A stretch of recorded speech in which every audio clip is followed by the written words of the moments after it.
il y a l'histoire des 100 jours. Tu sais. Pour moi, un nouvel employé, c'est la même chose. Au bout des 100 jours, il faut que lui ait trouvé sa place. Il faut aussi que toi, en tant qu'employeur, tu te sois assuré que tu aies donné tous les éléments et l'encadrement, je dirais, nécessaire et l'accompagnement nécessaire à ton nouvel employé pour se mettre dans un schéma de réussite, en fait.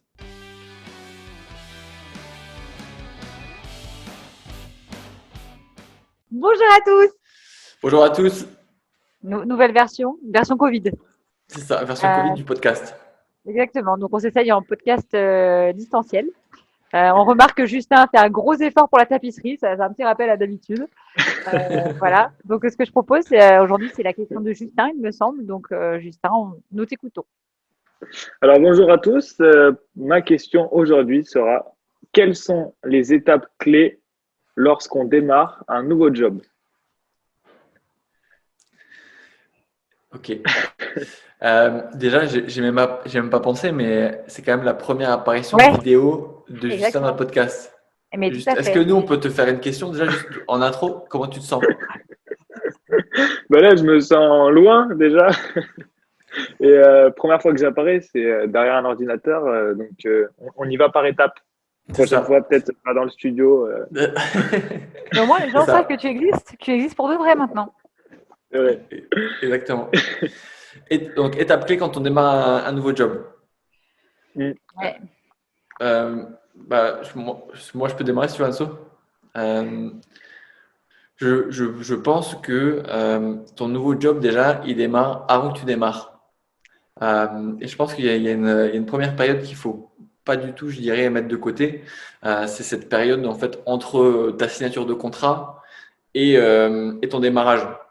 Et là, pour le coup, la majorité des employeurs et des employés, silence radio pendant 3 mois. Donc, tu as eu un process de recrutement qui est super intense où tu as vu plein de gens dans l'entreprise. Il se passe plus rien pendant 3 mois, donc tu dois relancer en fait une machine. Donc, je pense que ce qui peut être vraiment intéressant, c'est si ton employeur te propose pas, toi de proposer de manière, je dirais, proactive, d'avoir un suivi régulier. Si par exemple tu as une période de 3 mois, de faire un petit suivi mensuel où toi tu t'informes sur l'avancée des projets de l'entreprise, de ton département, du service que tu vas rejoindre. Et puis aussi toi tu donnes de tes nouvelles pour montrer que tu es prêt et que tu te projettes vraiment déjà dans ton nouveau job, quoi. Je pense que c'est super important. Tu vois, moi, j'ai une anecdote qui me vient en tête. Quand j'ai signé mon premier contrat, ma manager de l'époque, elle me dit, bon voilà, tu démarres le 17 septembre, mais tiens-toi prêt quand même parce que tu pourrais démarrer avant. Euh, moi, je suis parti de chez moi. Donc, moi, j'habitais à Metz, en Lorraine. J'ai déménagé à Toulouse mi-août. Et de mi-août à mi-septembre, je me suis dit, peut-être qu'aujourd'hui, je vais démarrer. Et puis, je démarrais pas. Et puis, le lendemain, je me disais, tu me dis peut-être qu'aujourd'hui, je vais démarrer et je démarrais pas. Mais au moins, en fait, j'étais prêt, j'étais dispo pour l'entreprise. Je sais pas ce que vous en pensez, Anso. Oui, alors je ne serai pas aussi extrême sur le déménagement un mois à l'avance, mais effectivement, faut prendre de l'information. À minima, il faut s'assurer qu'on est toujours attendu, la date à laquelle on est attendu, s'assurer que l'onboarding est prêt. Ça veut dire que la personne qui va nous accueillir, elle a prévu du temps pour nous former, nous informer, s'assurer que le matériel est prêt. S'il y a besoin d'un téléphone, un ordinateur, je veux dire, peu importe. L'idée, c'est de faire en sorte que quand on arrive le jour 1 en entreprise, il y ait quelqu'un pour nous accueillir, il y ait du matériel à disposition et qu'il y ait du temps pour nous donner les informations, les bases, en tout cas un certain nombre de choses nécessaires et suffisantes pour se lancer. Donc là, je te rejoins complètement sur le fait que entre le moment où on a signé le contrat et le moment où on démarre, il y a un vrai suivi à initier et j'ai envie de dire, soyez proactifs en fait. L'entreprise peut avoir plein de sujets, effectivement, elle doit faire un effort de vous suivre, mais soyez proactifs dans la démarche, renvoyez des mails, allez chercher de l'information pour que ce soit prêt. Complètement. Et du coup, si on arrive je dirais au jour de démarrage et aux premières semaines, ou à la première semaine de démarrage, je pense que il y a quelques petits sujets comme ça cruciaux qu'il faut bien se mettre en tête, je pense. Euh, dans un premier temps, pour revenir sur ce qu'a dit Anne-Sophie, évidemment l'onboarding, le programme vraiment de déploiement et de montée en compétence sur les prochaines semaines, je pense qu'il faut vraiment prendre connaissance et le suivre, s'assurer qu'il y a quelqu'un qui le suit. Souvent, les entreprises, elles ont des super programmes d'onboarding et puis au bout de 3 jours, je dirais les besoins de l'entreprise sont tels qu'on met l'onboarding de côté et que on se met dans le feu de l'action directe. Donc, s'assurer qu'on a un onboarding qui soit bien suivi, je pense que c'est super important. Il y a un autre sujet qui me vient en tête là, c'est l'organigramme. On n'a pas toujours tendance à le faire, mais demander l'organigramme de l'entreprise pour savoir qui fait quoi, à qui je dois parler, quel est mon écosystème, qui a telle responsabilité, quelles sont les personnes et les services avec lesquels je dois interagir de manière verticale ou de manière horizontale. Je pense que c'est super important pour vraiment avoir une caisse à outils au final prête. Et le dernier qui me vient en tête comme ça, et Anso, peut-être que toi, tu as des choses qui vont compléter ça, c'est quels sont tes KPI? En fait, quels sont tes KPI à toi? Qu'est-ce que l'entreprise dans laquelle tu viens de rentrer va utiliser pour t'évaluer? Donc, quels sont les enjeux et les objectifs qui ont été définis sur ton poste? Il faut les clarifier absolument, si c'est pas déjà le cas, pour t'assurer que toi, d'un côté, tu as une vision qui matche complètement la vision de ton employeur, de ton manager, de ton entreprise. Et après, que toi, tu puisses mettre en fait en place un plan d'action pour les atteindre, quoi. Je pense que c'est vraiment important de le faire très, très tôt. Ouais, pendant que tu discutais, parce que pour une fois, c'est pas moi qui ai démarré, donc j'ai eu le temps de lister plein de mots, plein de mots-clés sur mon petit cahier. Donc, ouais, j'avais listé accueil. Et après, j'avais listé 3 mots, présentation, onboarding, partage des attentes. Du coup, présentation de l'entreprise, c'est ce que tu as dit, organigramme général de quelles sont les attentes, enfin, comment fonctionne l'entreprise et où est-ce qu'on va. L'onboarding, je pense que la notion de suivi que tu as présentée, elle est importante. Effectivement, souvent, il y a un plan, un Excel, on sait à peu près vers quoi on s'en va. Par contre, le point, on va dire, hebdomadaire de suivi pour savoir s'il y a eu des difficultés et comment peut-être on replanifie s'il y a eu besoin. L'onboarding, la plupart du temps, il passe un peu à la trappe. Et partage des attentes, mais mutuelles du coup. Ça veut dire qu'est-ce que l'entreprise attend de moi et derrière, qu'est-ce que moi je peux attendre de l'entreprise. Et c'est peut-être le moment de compléter l'onboarding ou de parler de formation ou de mettre un certain nombre de sujets sur le tapis. Et derrière ça, après, j'ai plus listé des choses dans l'action. Donc, j'ai noté observation, prise d'information, action, proactivité, feedback et apprentissage. Et on recommence. Donc derrière, c'est l'ensemble des choses, je pense qu'il faut, enfin, en tout cas pour ma part, ça n'engage que moi, qu'il faut garder en tête. Il y a des phases d'observation parce que c'est normal, il faut analyser son environnement. Il y a des phases de prise d'infos. Donc là, peut-être dans l'organigramme, c'est aller dans l'ensemble des directions avec lesquelles on va interagir pour se présenter et comprendre comment ils fonctionnent en discutant avec eux. Action, après, il faut faire. À un moment donné, il faut y aller, il faut faire. Être proactif s'il manque des choses ou qu'on peut améliorer des choses tout de suite. Et puis après, il faut aussi prendre un feedback pour voir est-ce qu'on y est, est-ce qu'on n'y est pas. Et après, il y a un cycle qui se met en place et qui se reproduit. Ouais, complètement. Il y a tu sais, quand tu as un nouveau président qui est élu, il y a l'histoire des 100 jours. Tu sais.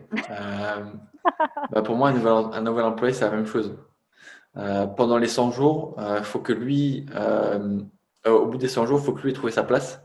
Il faut aussi que toi, en tant qu'employeur, tu te sois assuré que tu aies donné tous les éléments et l'encadrement, je dirais, nécessaire et l'accompagnement nécessaire à ton nouvel employé pour se mettre dans un schéma de réussite, en fait. Et je pense que c'est aussi à toi, employé ou nouvel employé, de suggérer, peut-être effectivement, comme l'a dit Anne-Sophie, des ajustements. Il y a des méthodes, des outils qui existent. Ça peut être un rapport d'étonnement, par exemple. Après quelques mois de vision et d'analyse de l'entreprise. Ça te parle, un rapport d'étonnement, Justin? C'est vraiment sur le fait, c'est vraiment le fait en fait de lister les sujets, alors pas forcément que tu veux changer, mais qui t'interpellent. Tu vois, moi, dans mon expérience précédente où mes standards, mes fondamentaux, c'est A, là, je me rends compte que dans l'entreprise actuelle, c'est B. Pourquoi c'est B? Euh, est-ce qu'on garde B? Est-ce qu'on s'inspire de A? Est-ce que B, en fait, c'est le passé et A, en fait, c'est le futur? Mais c'est le genre de discussion en fait, qu'il faut pas hésiter à avoir. Je mettrai quand même un petit bémol à ça. Attention de ne pas passer pour un donneur de leçons, quoi. Parce que quand tu arrives dans une nouvelle entreprise, et c'est assez flagrant pour des gens voilà, qui ont un petit ego, qui sont sur des positions commerciales ou sur des positions de manager ou sur des positions à forte responsabilité. Eux, ils ont la pression des 100 jours aussi et ils se la mettent consciemment ou inconsciemment pour révolutionner les choses, quoi. Et le fait de vouloir révolutionner les choses, c'est super. Par contre, c'est comme tout, hein, ça prend du temps, ça prend de la conviction, ça prend de l'empathie, ça prend de l'écoute, ça prend de l'analyse et surtout, ça prend 4 fois plus de temps que prévu initialement, quoi. Donc, il faut s'en mettre patience, je pense. Je sais pas ce que tu en penses, Fanso. Ouais, je suis d'accord. Le rapport d'étonnement, après, il y a des entreprises qui ont un format ou pas, mais effectivement, ça peut être une bonne réunion de clôture, en tout cas à la fin de l'onboarding, parce que bien évidemment, ça peut pas durer à vitam aeternam, mais de se dire, voilà, au bout de la période qu'on considère comme nécessaire pour l'onboarding, on a un meeting où effectivement la personne peut partager son rapport d'étonnement sur ce qui est très bien, ce qui est moins bien, où est-ce qu'il y a des questions et des doutes, et qui permet finalement de clore et de se dire, voilà, la période de démarrage est terminée, on est dans un cycle où maintenant la personne prend pleinement son poste et on attend d'elle qu'elle délivre au niveau attendu d'une manière un peu plus classique. Ouais, complètement. Et je pense qu'après, une fois que je dirais que tu as pris vraiment en tant que nouvel employé l'ensemble du cadre de tes activités, je pense qu'il faut capitaliser sur, je dirais, le suivi. Donc, s'assurer que on va avoir de manière récurrente un suivi avec son manager. Je pense que c'est vraiment super important. Si ça n'existe pas dans l'entreprise, il faut le suggérer parce que c'est quand même quelque chose d'important en fait, hein. Le management, c'est pas une réunion d'une heure et demie lors d'un entretien annuel tous les 12 mois. C'est pas ça du management. Donc, le fait d'avoir un suivi, par exemple, tous les 2-3 mois, c'est quand même quelque chose de très sain. Et puis après, je pense qu'une fois qu'on a montré, c'est peut-être le sujet d'un autre podcast, mais une fois qu'on a montré qu'on était performant et qu'on était à 100% de nos objectifs sur le cadre défini au début, là, on peut grenouiller sur de l'amélioration continue, sur des nouveaux sujets, sur, je dirais, une prise d'empreinte un peu plus large pour devenir de plus en plus indispensable au final de l'entreprise, quoi. Ouais, ça, je pense que c'est effectivement dans un deuxième temps. Là, pour le coup, je pense qu'il faut qu'on essaye de rester sur les étapes clés. Podcast Sinon, dédié. on va réussir à glisser. Mais ça fait une nouvelle question pour Justin, du coup. C'est ça. Ouais, j'y pensais. Est-ce qu'on a répondu à la question? Tu avais d'autres choses à ajouter, toi, Anso, peut-être? Non, je pense que j'ai rien à ajouter. Je pense qu'il faudra synthétiser pour vraiment essayer de faire une liste un peu exhaustive des étapes de notre vision des choses. Mais je pense que on a plutôt répondu.